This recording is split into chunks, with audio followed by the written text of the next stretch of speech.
Hi everyone, delonewolf here and welcome back to the Sunday Recap, my weekly vlog where I talk a little bit about my last week in games. And as always, we'll start with EVE Online, and the hype is rising with an expansion coming on May 28 called Invasion, with like a Triglavian Titan station structure. We still don't really know what it is.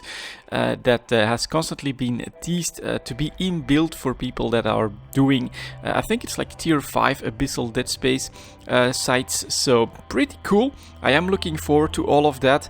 This should coincide with a rework of the agency. Now, I don't mind that it gets reworked, but I don't use it that often myself. What I'm mostly looking forward to, and I still haven't seen that on CC so far, is like the fleet up part of the agency rework. Will it be more easy to create fleets, to join fleets, and to basically find group content to do and to join? So we'll see how that works out, of course, but I am now eagerly looking forward to spending some more time on CC, to joining the mass test as well for the 64-bit client early next week, and then to see how everything evolves. It does look to me like they are planning a lot, like they have a massive roadmap for the Triglavians, because even more Tech 2 ships coming out as well for them, so looks good. I look forward to all of that, of course. For my personal week in game, it's a bit more of the same. I've done a decent amount of exploration. I also added a little bit of mining,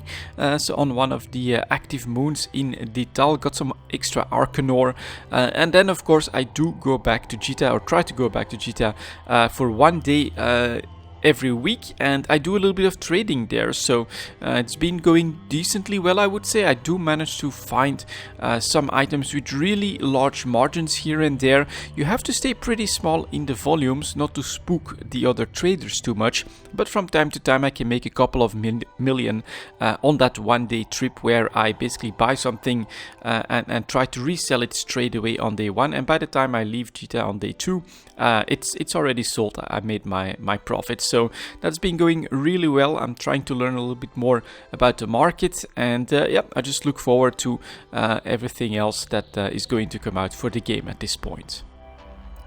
And with a pretty busy week at my real life work, I only managed to play a little bit of World of Warcraft next to my time in EVE Online. So I'm still working on leveling up the Hunter that I started. It's a high mountain Tauren, so he's got that nice charge attack as well, which I use from time to time if we're like in a little bit of trouble. We get a big group together. It is basically like a mini interrupt, mini stun that you can do on that whole group with a good charge, so that is fun. I am enjoying that, and I'm now, I think, very close to level 70.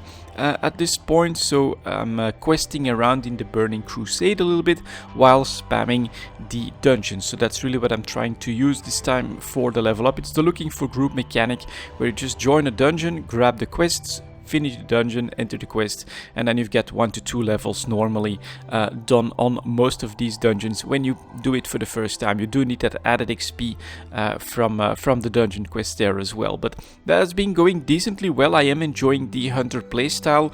I think especially because of how easy it is. You are again at range, you do damage, but I've said this before, compared to the Warlock, it does have quite a few advantages when it comes to the way the Hunter deals damage. It's instant damage, it's not dots. You don't have to build up a massive pool of dots to really get your DPS to ramp up. Nope, you can basically buff yourself for like a minute, I think it is, or 30 seconds or something like that, where you can do massive damage. But everything else, you get instant AoE damage, you get instant damage whenever you switch targets, and well, the aimed shot is a major source of damage, which is on a cost time, but is surrounded by that are lots of instant cost and instant cost abilities and spells that basically mean that you can easily switch from target to target, and with the Warlock it's always really very difficult to time the right way to start to build up massively.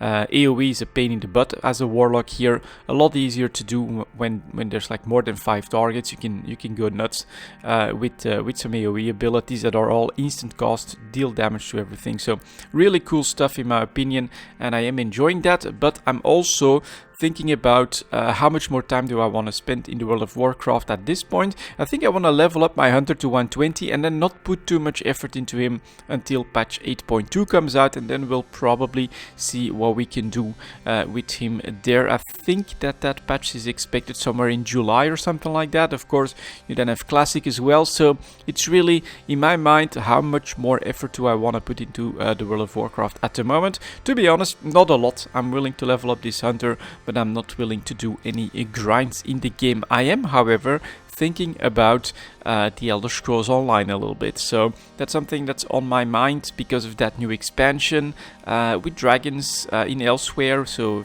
Khajiit inspired. I absolutely love the beast races in the Elder Scrolls Online, and it's a different setting where I feel like you can play in a different way compared to the World of Warcraft. You can basically experience a story in the Elder Scrolls Online, which in WoW it's always about grinding your way to endgame, and then you get that endgame choices, that the endgame choices that you always have: raiding, mythics, PvP, and that's really it. You can have a different experience, I think, in ESO, and part of me is considering starting a new character there, getting ready for the expansion and taking a look at that when it comes out. So we'll see what I decide on. It's absolutely not certain at this point, except for EVE Online.